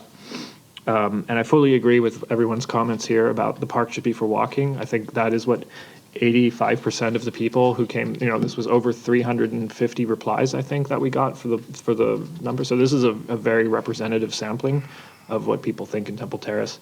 85% by overwhelming majority just want to go to this river boardwalk, and they want to walk around in the park, and they want to enjoy the natural space there. They want to go for walks. They want to be in a nice shady area, and that's what people like, with lots of nice trees, lots of green space. Picnic tables was another comment that I heard. My experience in the city manager will validate this. I've been back and forth with him on this a couple times, and he's been very helpful in getting some of these picnic spaces clean, but they do generate resident complaints because people will throw their trash away where it shouldn't be, and it'll generate litter. So picnic spaces are a double-edged sword. So walking paths are a little bit less risky. We do need to make sure that we have a sufficient number of trash cans in this park. That's critical. I think the relocation of the school bus is a good idea too, and I think that I don't have an issue with that. I think that the safer that we can make it for kids to get in and out of the bus, the better, and the easier it is for the residents to not be impacted by any of that. This is if we're already building a large parking lot south of River Hills Drive, then that could be a possibility. I think once we have the first phase done, if we focus really on the top priority, which is the walking paths, the riverfront boardwalk, keeping the park clean, keeping it green, having a nice space where people can enjoy their walks and interact with the river in that way, we might be able to get it done under the 3.8. And I think if we had originally known, or if we had originally had the number that we have today, which is 6.5 million, I think that the entire course if this would have gone a very different route. So I'm happy to hear the idea about phasing. Let's do a phase one that's modest and effective, that addresses the people's greatest wishes and their biggest wants at the lowest price. We get the biggest bang for our buck in that way. And then when that's completed, we see how it is, and then we go from there. Regarding the other public comment that I heard, a landscape barrier in lieu of the wall separating Enigma from Springdale is definitely the way to go. Very low maintenance, generally speaking. The wall keeps people out of retail. We have to acknowledge as well, Enigma Plaza is part of the downtown development. It is a major anchor there. And letting people get in there easily from Springdale is a really great idea because they're going to be walking there anyway. And there's already a coffee shop that I saw going in at the corner unit there. And I think that's a really great idea that people will be able to sit there. And a landscape area is obviously not only nicer for the people who live in the buildings across the way, the houses, it's also nicer for the tenants because they're looking at something that's green. And a landscape barrier also integrates better with the park because the park is green. So those are my thoughts. I have one question, Okay. and it's regarding the permitting.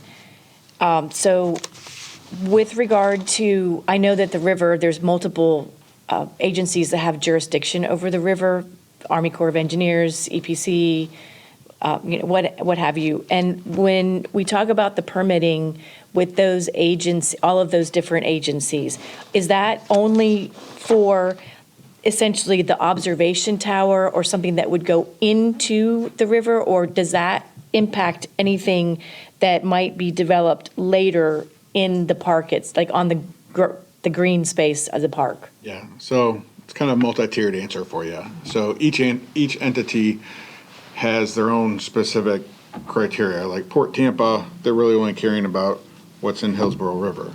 The Water Management District cares about any ounce of impervious and wetland modifications and things such as that. So pretty much the entire site is cared for by the Water Management District, which includes the environmental protection element portion of that as well. And so City of Temple Terrace basically cares about everything. So each little element kind of cares about a specific topic, but So the reason I'm asking is when we come back with the phasing and we're looking at increasing the number of phases or slowing down the speed of the project, can we identify the areas of the project that in the future are reliant on those permits? So like if you go out and you get all the permits for the full project, can we identify and say, so this part of the phasing requires this permitting and this permit will expire at whatever time, so that we know when we're looking at phases going forward that, for example. I understand what you're saying. So I just want to, so like for. We'll create, like, in the grand scheme of things, I think what we're looking at is a phase one plan, but we're going to be permitting the whole thing. Right. And then we'll be able to identify, hey, observation deck K is, has a deadline date, or not observation deck, the fishing pier / observation, deck has a date of, 2032 December. And you either got to do it by then, or we got to ask for an extension. Right. So we can, we'll be able to have that information for you. Okay, that's the information that I think would be helpful as part of the phasing process to say, let's just say, walkway, interior, these are the permitting entities that are required. We have the permits, here's where those permits might expire. I mean, I'm not saying this to say that, K is going to expire at whatever date, we have to do that by that time. We might not ever want to do that, but I think it's important to know that for our planning. Yeah, no, that's fine. I mean, a lot of things such as the pavilions or the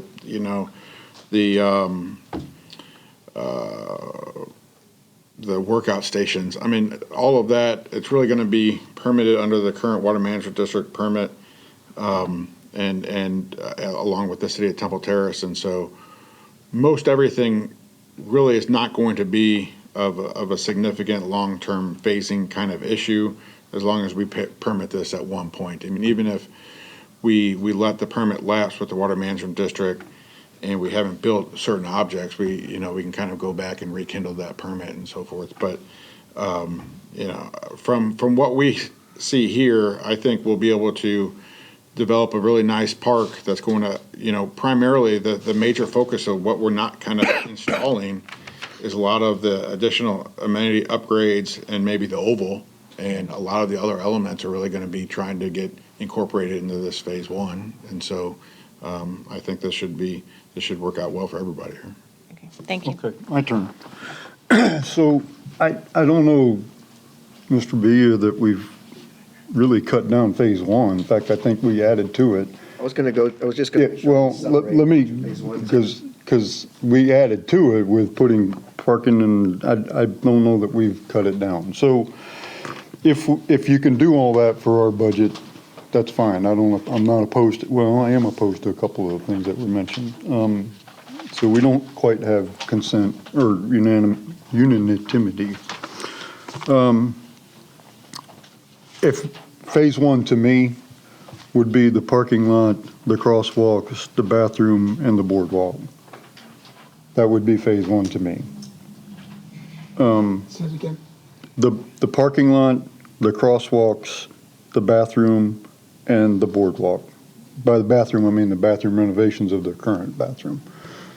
That, to me, that's phase one. Now, if you can do that and you still have money to move into the other things, then so be it. That's fine with me too. But I don't agree personally with putting the additional parking spaces at this time on Springdale, at this time. Now, I'm not opposed to that idea potentially in the future. In fact, I think you and I talked about that a couple years ago at one point. I don't think that's the first priority here. I also think we need to talk more about the wall. And if there's a move to replace it, I'm not necessarily opposed to that idea either. I just think we need to talk it out a little more. We talk about a landscape barrier, that could work, but what would it be? And how high would it be, and what would the maintenance look like? And I don't know that that's a bad idea, but could we also do something with creating entrances in the wall without obstructing it? I don't know if that would maybe compromise the integrity of the wall. That the entrances that you could get through either in the wall or a hedge need to be as much as possible so that they don't line up in front of a parking space. Like if there's so that you don't have the headlight issue. But I'm not necessarily opposed to either one of these ideas. I just don't think they're phase one, and I don't think we have enough information to do that, make that decision right now. So to me, phase one is the parking lot, the bathroom, the crosswalks, and the boardwalk. But other than the parking spaces and the wall coming down, I didn't hear anything else that, I mean, if the majority of the council wants to go on the north side and do that first, I'll live with that. I mean, it's not terrible. I think we'd get the most bang for the buck putting the boardwalk and the tower in and the parking lot first, but that's just my opinion. Yeah. Yeah, I agree with that. I hope in my talk about Springdale Pond that I didn't agree to the parking on phase one. I think some part of that has to be beautified just to get people to walk from downtown to the new park.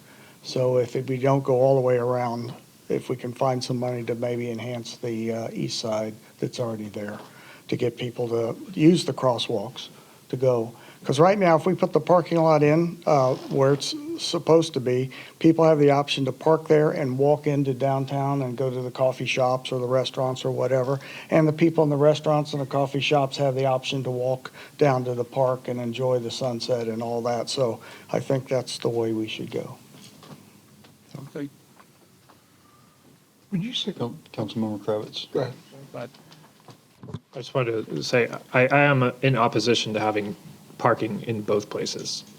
I want my preference is parking at Springdale. I'm also fine with parking south of River Hills. I just don't think it's optimal for the reasons I outlined. So if everyone wants parking south of River Hills, I'm fine to go along with that. I don't want parking in River Hills and on Springdale. I think that's just too much parking. Like I was mentioning earlier, we need to keep it a green space. I yield. Vice Mayor? The crosswalks you're talking about, are you talking about crosswalks over, to me, crosswalks crossing River Hills? Yeah, T1 and T2, T1, right here. T1, T2, okay. Yep. Well, I concur with what Councilman Chambers talking about. Got to have a pathway that's reasonable getting from Chicago Avenue all the way Well, down. That makes sense, yeah. That's, so I would include that. I Yeah. agree, that's a good Yeah. point, that makes sense. Okay, may I? Yes, Okay, excuse me. So, just want to make sure that we walk away here with the same understanding of what I think consensus has been so far.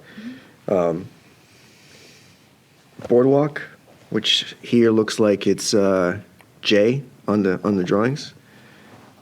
I heard boardwalk from multiple council members that that's something you'd like us to pursue in phase one. Is that correct? yes. Okay. From my perspective. Okay. Observation tower, I heard mixed things about the observation tower. And again, I'm not looking at the numbers right now in front of me, so I'm just looking at the graphic. And I have to rely on Halff to figure this out and say we can actually make it work for the numbers. But is the observation tower something the council would prefer us to look at for phase one, if financially it could be done? Or is that sort of on the lower priority? And so if it's financially. To me, I would like it if it's financially feasible, because I think it's one of the main attractions, but that's just To me, my, it's a throwaway pitch. Put it in there, and if it can be done, it can be done. If it can't, it can't. yeah, that's kind of what Okay, all right, so. Councilmember Kravitz? I like the observation tower. I think it is supported by, I think, 62% of the respondents in the survey, so it's the number 2 item. My concern is that it's very expensive. But if we're going to phase it, and if we're going to stretch the costs over time, and maybe the other amenities become nice-to-haves in the future, if we can fit the observation tower into the budget as presently anticipated, then I'd love to see it. Yeah, absolutely. But it's also, because of its cost, one of the top cuts that I would look at if we needed to save money.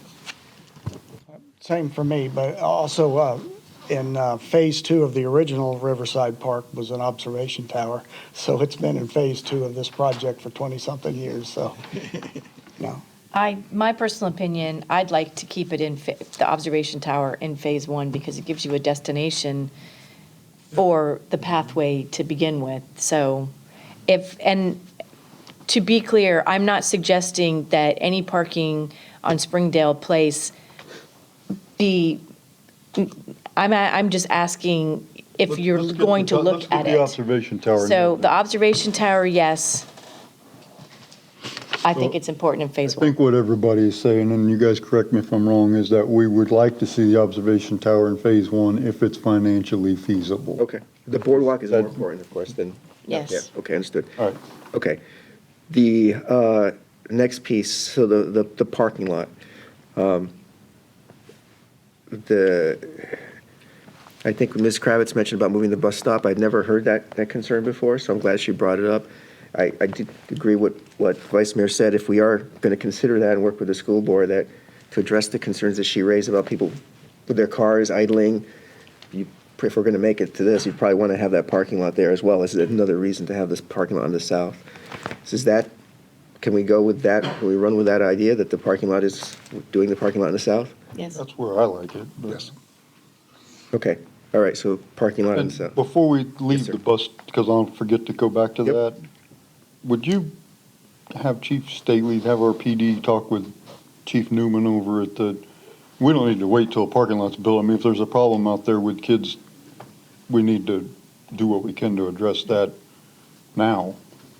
Yep. Not that we can't offer the spot to move it, but I don't want people out there to wait 2 years to give some attention to that, Okay, please. okay, yeah, we can do that. Okay, so we got the boardwalk, we got the parking lot in the south, the observation tower is, if we can make it work, first phase, okay. We've got the crossings, so T1 and T2 are, basically, one is already there, it's a raised crossing. T2 would be another raised crossing with the difference would be, and Mr. Loretta, correct me if I'm wrong, we'd be installing flashing pedestrian beacons as well on both of those?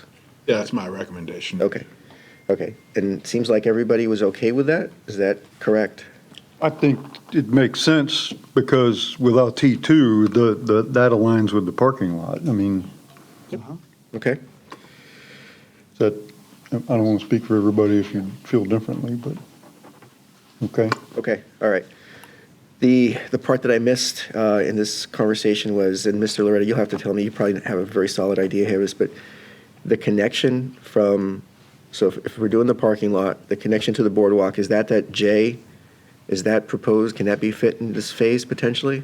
So H, which is the boardwalk, the northern new bridge along the ditch, that northern one, that is what we've actually already been incorporating into phase one. The parking lot, we've already been incorporating into phase one. So everything we're actually talking about right now, other than maybe a little bit additional of the boardwalk, we've been talking about in phase one. And so to some extent, if we remove like the extra picnic stations and the workout stations, that's going to accommodate the costing for additional boardwalk and some of the additional sidewalk. So I think that we should be able to, the one thing that I do want to say is J, the only thing that we'll be able to incorporate within phase one is what's along the river.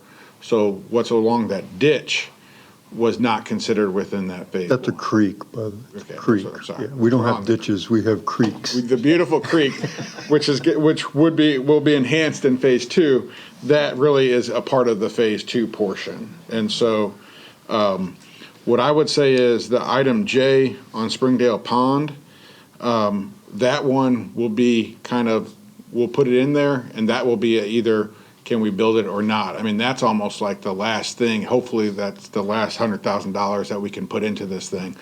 So all of the elements along, everybody kind of is in consensus. Okay, we don't need the picnic areas. We don't need the workout stations at this point. But that'll be, so we'll see where the initial bid comes in, and that can be something that your all staff installs, quite frankly, because you could go buy it and then install it yourself. It really wouldn't become that big of an issue at a later point. I would like to try to incorporate M, really the northwest corner, which is kind of almost a little mini gateway element into the park from downtown. All we're talking about is a trellis with some little patio area. I think that would be a nice little element to incorporate into this. But I believe, really, as we were looking at, we had everything wrapping around Springdale Pond and the parking lot, the observation tower, and access to that observation tower. And so now, really, what we're going to try to figure out, if we can't, we got to figure out how to manipulate the numbers to work, is extending that boardwalk from the observation tower to the other side along the river, and then creating a sidewalk path. And I mean, I've got it drawn in front of me. We can kind of follow the sidewalk path. I love the idea of connecting it to the east, to that neighborhood to the east, and connecting it back to the parking lot. And I believe we'll be able to bring that in under this $3.8 million budget. Can I ask a question? Vice Mayor.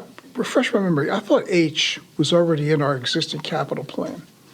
We do have money in the budget for what, H is this is a little bit to the south, if I'm not mistaken. It got shifted a little bit to the shifted. south because of utilities and to So we put in, I believe, $100,000 in the capital program to replace the existing bridge that's out there. It's been on hold because we've been trying to work this issue out because we don't want to spend money twice. Together since September. So where it is today is, you can see actually where the sidewalk is on on River Hills Drive. Right. That would line up, that's where the bridge is today, it's closer to the right-of-way. So under this plan, it'll be further into the park, slightly further into the park. It's probably no more than 50 feet away from where it's. So we haven't spent that money out of the budget then? No, we've not. So we've kept, when we budgeted that, if you recall, we talked about, look, we'll have this budgeted, Yeah. and if we need it, we can shift it to this project if we had to, depending on how these designs came out. Okay, all right. Thank you for finding us $100,000 is what I just heard. Well, and I have a question as well about the tree fund and the talking about adding some trees around here. Would it be possible, instead of the cost of additional trees coming out of this particular budget, to having some of that come out of the tree fund, since we do have a robust tree fund, and this is public space? That's it. Carl's giving me the nod. We say sure. Well- Yeah. We talked in that list of. Yep. Carl, you good? Yeah, come on Carl. up. In the list of city direct buy purchases that we added to their OPC, I did identify that the tree fund could be used for some of those tree expenditures. So some of that's already been calculated into this. Okay, thank you. Carl. Okay, so let me recap. So we've got what I heard is, so we've got the boardwalk, observation tower, if we can make it happen. If not, we move it. Parking lot on the south side, yes. Connection, sidewalk connection. Mr. Loretta was talking about having a sidewalk connection. H, and maybe a sidewalk connection to the parking lot, the new parking lot, to the boardwalk, okay, in some form or fashion that isn't defined right now because we've got other elements here that we're not doing. The connections across the street to Springdale, the pathway around Springdale, a new pathway, concrete pathway around Springdale. We're postponing the exercise equipment and the pavilions at the corners, potentially. Seems like we're going to postpone those to a later phase. Is that correct? Okay. We only have one trellis, so there's only one trellis and the M on the left side or the bottom left of your thing, and there's no other pavilions around Springdale Pond, to my knowledge. I mean, yeah. So there's no, like, that top right corner, all that was a little enhanced pavement to kind of say, hey, we're coming into a public space. So there's not, I mean, the trellis there, we're less than $50,000 between all of those improvements, I think. Well, I mean, if you can make that happen, I'm okay with making that 1M happen. I'm okay with both Ms included. Well, There's three. Well, the third M won't be built as the gateway into kind of the, into the oval, but. Right, like that would the- be later, a yeah, later the- phase. Yeah, the top M is really it's just concrete pavers or brick pavers in lieu of concrete. And so instead of it being $3,000 of concrete, it's going to be $4,000 of concrete pavers. I mean, it's not going to be a noticeable difference there. Okay. Fine, I think we heard you there, so if you're comfortable, that would make sense, if we can make it work. It's a nice amenity, it seems like, to make an attractive endpoint. We're not, from what I understood too, particularly based on Councilmember Kravitz's last comment, because we're doing the parking lot at the south, we're not doing parking on Springdale, correct? Okay. All right, did I miss something critical to the first phase? well, Councilmember Kravitz. I'm just curious, are we going to discuss the timing of the procurement? There was some discussion about whether we should postpone before or after the election. I'm not sure whether any of the materials that are being considered for this park are subject to tariffs. I know that those are under legal challenge, so it's possible that if that wins in court, then tariffs will go away, and that might reduce costs for some items, but. No, that's a good point. So we can talk about, yeah, right now, Mr. Loretta, can you share the time, what was the timeline for when? So, I mean, I think the focus, our end, I mean, I believe we'd be able to get this in, it's January, the 8th right now, so we should be able to get this in for a permit based on the results of this, within the month.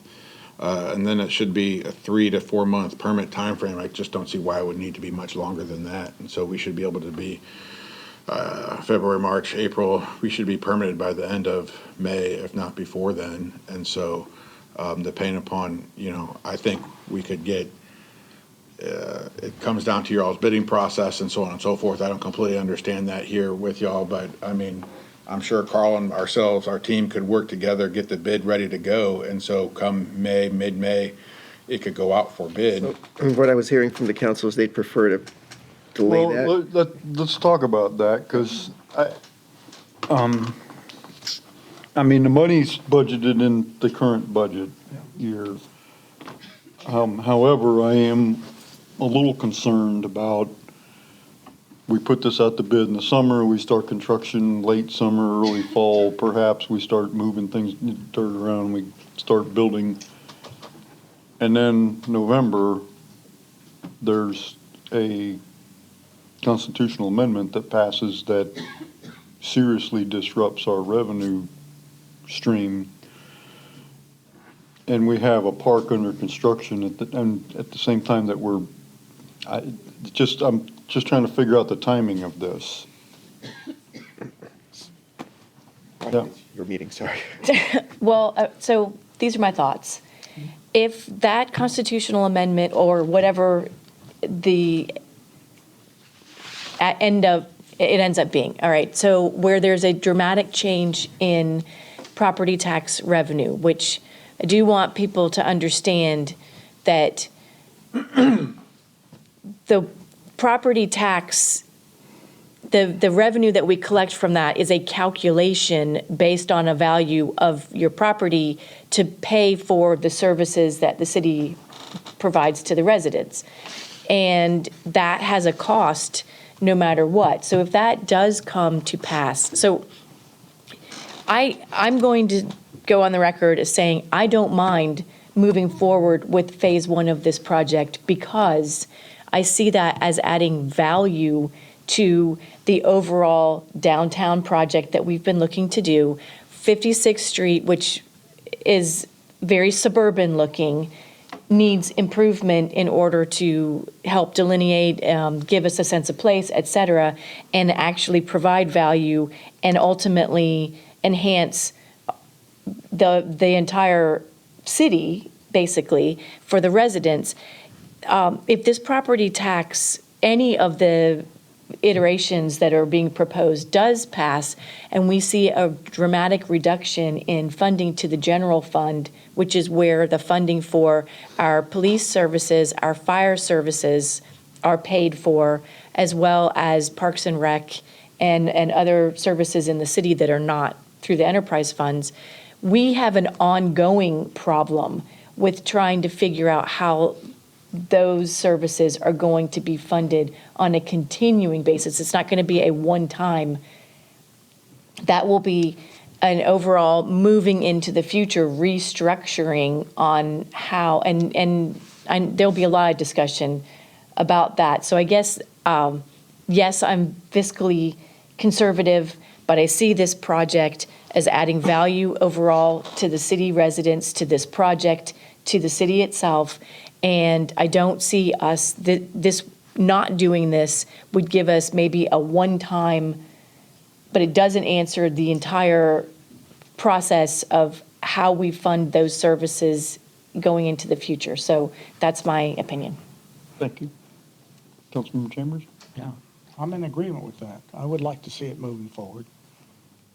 Fair enough. Vice Mayor? I would like to see us continue to move forward, and I'm not trying to get into discussion on the property taxes, but I mean, even the with the wisdom of what's going on up in Tallahassee, which I disagree with, it's still a sub-zero game, and I believe that there's and I've heard discussions where may not be a property tax, but it's sure going to be a tax somewhere. So we're going to see 10% sales tax before it's all said and done if they go through with the property taxes, because it's still got to come from somewhere. We still have to operate all up and down the state. And yeah, we only get $19 million, but we're going to end up as a city and a county, and so we're paying for other counties who don't have the same. So it's going to be managed by the state, and we're not going to have as much stay over it. So I think that the overall number of dollars are still going to be there ultimately. It's just coming from a different source. However, I do also want to see this thing keep moving forward.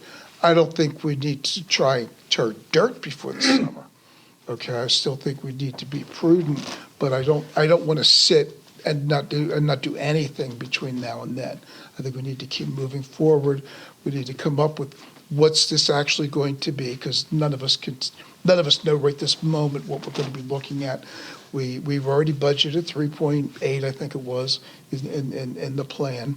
I have no idea what this is going to be. I haven't added up the components, but I don't want to sit around and not do anything. So I think we need to continue at least working towards it. Okay. Councilmember Kravitz?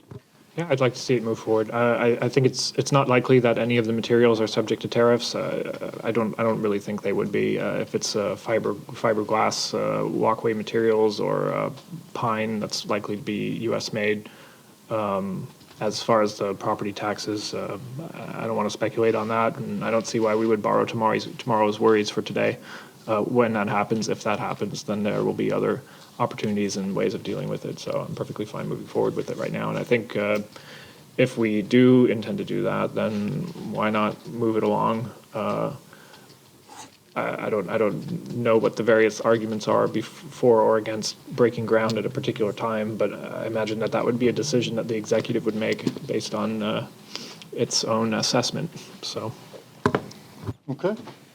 Well, there we go. All right, so Mr. Loretta, can you, so taking all this information in for what's, excuse me, under phase one that the council has just suggested, when do you think we could get a revised plan that would show everything in phase one so that we could get it to the council for their final blessing and move forward? Great question. I know what I think, but let me, do we think within 2 weeks? I know exactly what I want to do. It's just a matter of our graphics team to be able to kind of put it together and the cost and so forth. And so what I think we'll end up doing is providing a revised, I